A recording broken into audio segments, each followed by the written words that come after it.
very first line item in the indictment in 2014, Eric Adams, the defendant, became Brooklyn Borough president. Therefore, for nearly a decade, Adams sought and accepted improper valuable benefits such as luxury international travel, including from wealthy foreign business people and at least one Turkish government official seeking to gain influence over him. By 2018, Adams, who had then been made known his plans to run for mayor of New York City, not only accepted, but then sought illegal campaign contributions to his 2021 campaign. Let's listen from the mayor right now. The things that you have done are unconscionable. You hurt our schools. Our streets are dirty. Our children are harassed by the police. This is ridiculous. This is ridiculous. You can shush me all you want, but the people are with us. And this is not a black day. This is a justice day. First of all, I want to thank you for being here this morning. And I want to thank the supporters of all ethnic groups that are here, particularly the men and women of the clergy that's here, that have joined me here today. And we are not surprised. We expected this. This is not surprising to us at all.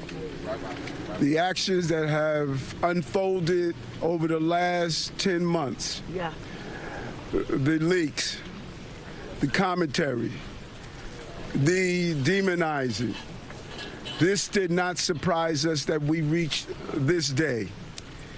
And I ask New Yorkers to wait to hear our defense before making any judgments.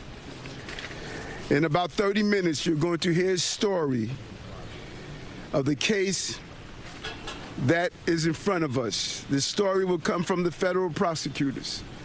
And I ask to wait and hear our side to this narrative. From here, my attorneys will take care of the case so I can take care of the city. My day-to-day will not change. I will continue to do the job for 8.3 million New Yorkers that I was elected to do. Amen. And the 300,000 plus employees of our city government will continue to do their jobs, because this is what we do as New Yorkers. It's an insult to the hardworking people of this city that anyone would say that they won't do their jobs while this case proceeds in the background. They are dedicated public servants, and I have been one of them for many years. And they're going to continue to do their job, moving the city forward every day. It's an unfortunate day, and it's a painful day.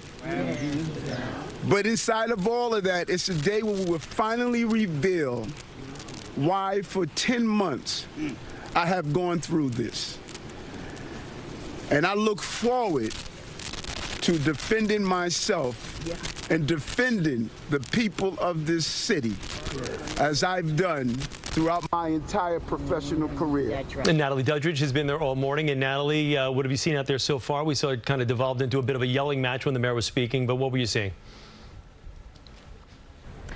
Chris and Mary, what a hectic morning it has been. You can see we are now soaked. We have been here in the rain as all of this has been happening. I just want to set the scene here now. It has certainly quieted down since the last 30 minutes or so when we saw those dueling protesters. So let's just bring it back to 4 o'clock this morning. When we first got here, we saw multiple SUVs going in and out of Gracie Mansion, the mayor's residence, people in their cars, some of them even wearing masks to hide their faces, tinted windows. We knew something was about to happen. We learned early this morning that the FBI was here. We saw a handful of people going into the mayor's residence in suits. The mayor's attorney, actually, Alex Spiro, confirmed that, saying in a statement, federal agents appeared this morning at Gracie Mansion in an effort to create a spectacle again and take Mayor Adams' phone again. He has not been arrested and looks forward to his day in court. That's what he said earlier, of course, adding that they sent a dozen agents to pick up a phone when he says we would have happily turned it in. So again, all of that attributed attributed back to Mayor Adams' attorney. Now, the scene, as I mentioned, mostly cleared out, but just a short while ago, as Mayor Adams was here speaking, protesters showed up, dueling megaphones out here, going back and forth. We saw Black Lives Matter was here saying that the mayor was a disgrace to all black people in the city. They said that he has mismanaged the city, but as well, we heard other people shouting out to the mayor, we love you and we support you and carry on. So again, both sides represented here as well this morning. Faith leaders arrived to support Mayor Adams, and we have some sound bites from a couple of them, as well as some residents that arrived here from the community. Here's what they all had to say.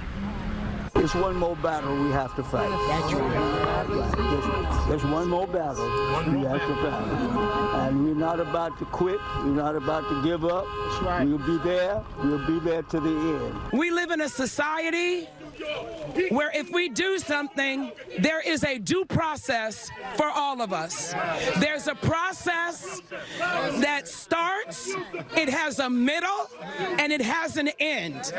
And none of us has the right to preempt that process. I am asking all New Yorkers to hear his side, to let him have a day in court. Let him have his day in court, and then we can make our decisions. But we are not here today to criticize.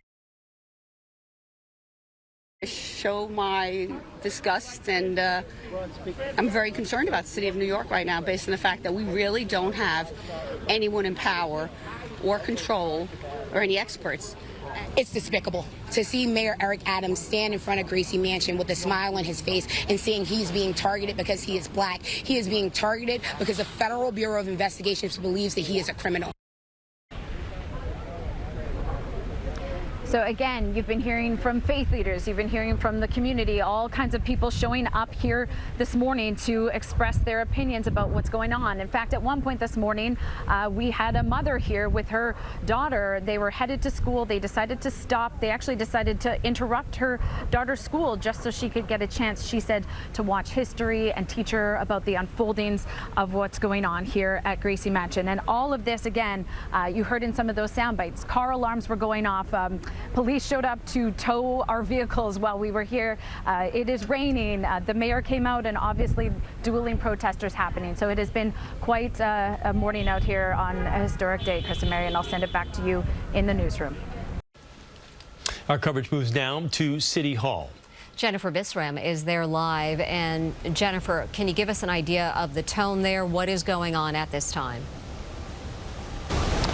Hi there, guys. Yeah, we now know that New York City Mayor Eric Adams has officially been indicted on federal public corruption charges. The Southern District of New York saying that he broke the law for years, abusing his power. We were actually here at City Hall when that indictment was unsealed. We saw several council leaders go in and out of City Hall, and we asked them to comment, many of them dodging our questions. Now, what we do know is that there are several council leaders asking the mayor, calling on the mayor to step down. And as we heard from the mayor a short time ago at Gracie Mansion, he said he will continue to defend his name and defend the people of New York City. But one of those council leaders did talk with us a short time ago, expressing why she feels the mayor should step down. Take a listen. There are many of us that have disagreed with the mayor's policies, with the way that he has been running this administration. But at the end of the day, the administration and our governmental infrastructure has deteriorated so much that we need his removal, but it also is going to be no easy task to stabilize that. And a transition is going to be hard, but it's going to be necessary.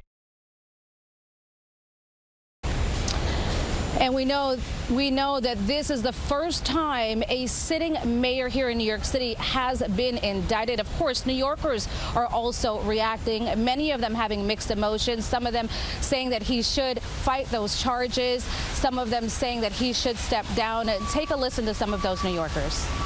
Bad because, of course, he's the mayor, and I want him to lead the city in a proper and just way, but it's just sad to see like another example of potential political corruption. We got to give him a fair shot. I think he's really been working hard and trying to do what he can for the city. And let's give him a fair shot. Well, he should let the process play out, just like everybody else does. The fact that all his head top people have resigned or retired, that tells me, as a New Yorker, something's up. And I agree with AOC. He should resign. I'm very disappointed.